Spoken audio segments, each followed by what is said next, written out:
Hi everyone. आज के इस वीडियो में हम बात करेंगे कि 2 महीने तक की प्रेगनेंसी को टर्मिनेट करने के लिए सबसे बेस्ट मेडिसिन कौन सी होती है और मेडिसिन का उपयोग किस तरह से किया जाता है। इसी के बारे में वीडियो में विस्तार से जानेंगे, तो वीडियो को पूरा देखें। तो आइए सबसे पहले तो हम बात करते हैं कि प्रेगनेंसी के टाइम को कैसे कैलकुलेट किया जाता है, क्योंकि महिलाओं को बहुत अच्छे से ये नॉलेज नहीं होता है कि हम कहाँ से हमारे पीरियड की डेट को जोड़ेंगे या कैलकुलेट करेंगे। ठीक है, तो जब भी महिला का पीरियड आखिरी बार आता है, जैसे कि मान लो 1 तारीख को आया, ब्लीडिंग शुरू हुई, तो हम 1 तारीख से उस पीरियड को जोड़ेंगे, ना कि पीरियड मिस होने के बाद से जोड़ेंगे। कई सारे लोग मुझे बोलते हैं, मैडम मेरी 10 दिन की प्रेगनेंसी है, मेरी तो सिर्फ 15 दिन की प्रेगनेंसी है।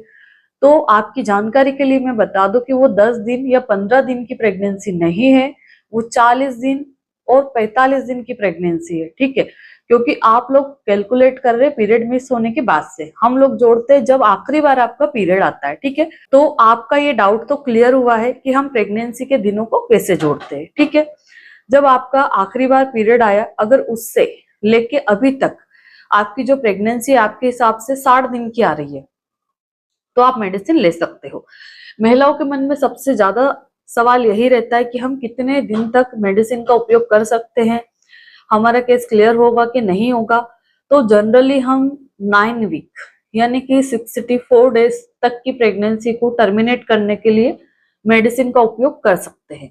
पहले 48 डेज तक के लिए मेडिसिन आती थी, पर अभी 64 डेज तक की प्रेगनेंसी को टर्मिनेट कर सकती है। ठीक है, सबसे बेस्ट मेडिसिन होती है जैसे खुशी एमटी किट, अनवांटेड किट, मिफिजस्ट किट, क्लियर किट। इस तरह की बहुत सारी किट मार्केट में अवेलेबल है, जिसमें सभी में ऑलमोस्ट 5 टेबलेट्स होती है, एक मिफिप्रिस्टोन और 4 मिसोप्रोस्टल का कॉम्बिनेशन यानी कि कॉम्बो पैक अवेलेबल होता है, जिसको जनरल लैंग्वेज में 5 गोलियां बोला जाता है, एक बड़ी गोली और 4 छोटी गोलियां। ठीक है, क्योंकि नाम मिफिप्रिस्टोन एंड मिसोप्रोस्टल दोनों एक जैसे ही लगते हैं, तो कोई भी पेशेंट अगर पहली बार इसको पढ़ता है तो उसको नाम याद नहीं रहते, बहुत अजीब सा या अनकंफर्टेबल सा पेशेंट को लगता है।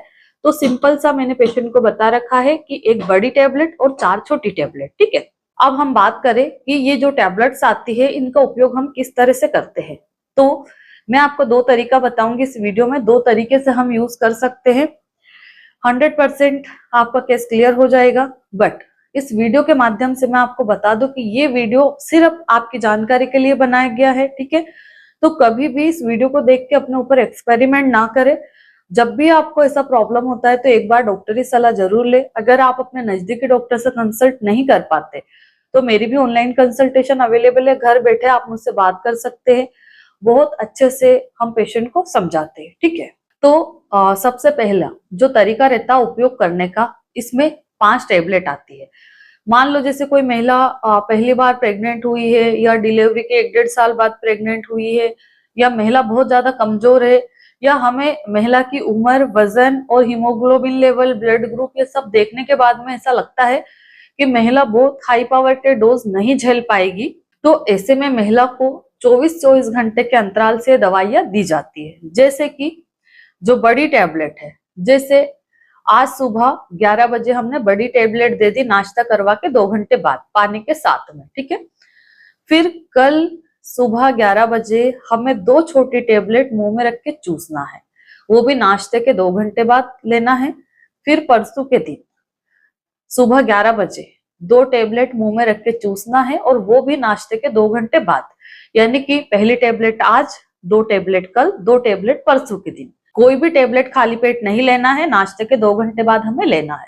बड़ी टेबलेट पानी से, बाकी की जो अगली मिसोप्रोस्टल की 2-2 टेबलेट है, उसको हम 3 तरीके से इस्तेमाल कर सकते हैं। सबसे पहला तो मुंह में रख के चूसना है, जीभ के नीचे या बक्कल कैविटी में गाल के साइड में रख के भी चूस सकते हैं।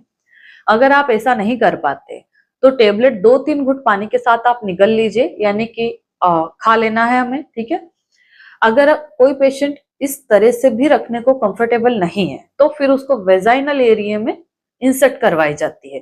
इंसर्ट उन्हीं को करवाई जाती है जो डॉक्टर के पास आता है और ओपीडी में रहता है 1-2 घंटे, तो इंसर्ट करके फिर बाद में पेशेंट को भेज देते हैं। ठीक है, दूसरा तरीका होता है कि जैसे आज जो बड़ी टेबलेट है हमने आज रात में 10 बजे खा ली, ठीक है। कल का हमारा पूरा गैप रहेगा।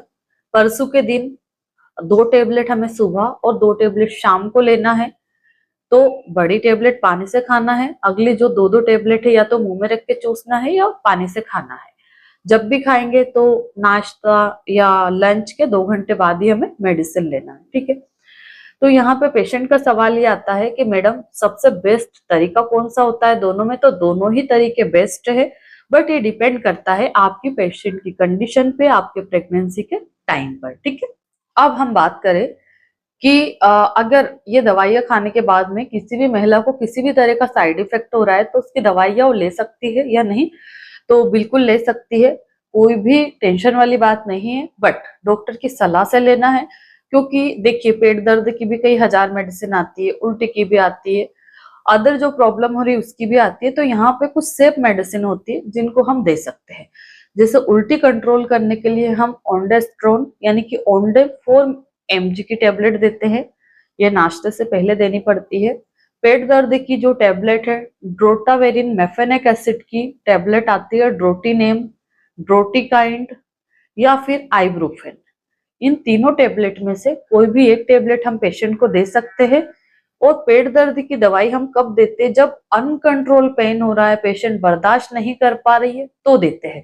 थोड़े बहुत या मामूली से दर्द में हमें पेट दर्द की दवाई देने की जरूरत नहीं है। अगर थोड़ा बहुत पेट दर्द हो रहा है तो पेशेंट उससे अच्छे से डील कर सकता है।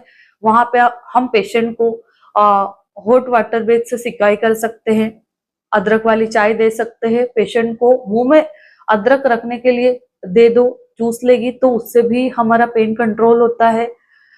हल्दी का दूध पी सकती है। ऐसे कई सारे तरीके हैं जिससे कि हम पेट दर्द को नेचुरली भी कंट्रोल कर सकते हैं। अब यहाँ पे किसी पेशेंट को दस्त लग गए, बहुत ज्यादा दस्त हो रहे, डायरिया या लूज मोशन, ठीक है, तो ऐसे में आप पेशेंट को 2 बनाना यानी कि केले खिला दो, ORS पिला दो, एनर्जी ड्रिंक दिन में 3 से 4 बार आप पेशेंट को दे सकते हैं। इस दरमियान पेशेंट को काम कुछ भी नहीं करना है, जितना हो सके आराम कर ले। अपना चाय कॉफी बना के पी सकते हो, अपना नाश्ता बना के खा सकते हो। बाकी घर का हेवी वर्कआउट हमें कुछ नहीं करना है, जैसे पोछा लगाना, झाड़ू लगाना, कपड़े धोना, साफ सफाई करना, इन चीजों से आप बचे। क्योंकि यहाँ पे पेशेंट की जो हालत है वैसे ही नाजुक रहती है और काम का प्रेशर पड़ने से पेशेंट की जो बॉडी है बहुत ज्यादा कमजोर होती है। तो यहाँ स्ट्रेस फ्री रहिए, बाकी बहुत घबराने की जरूरत नहीं है। और 2 महीने तक की प्रेगनेंसी में हम कौन सी दवाई ले सकते हैं, कैसे ले सकते हैं, क्या सावधानी रखना है, इस वीडियो के माध्यम से मैं आपको अच्छे से समझा पाई हूँ। धन्यवाद।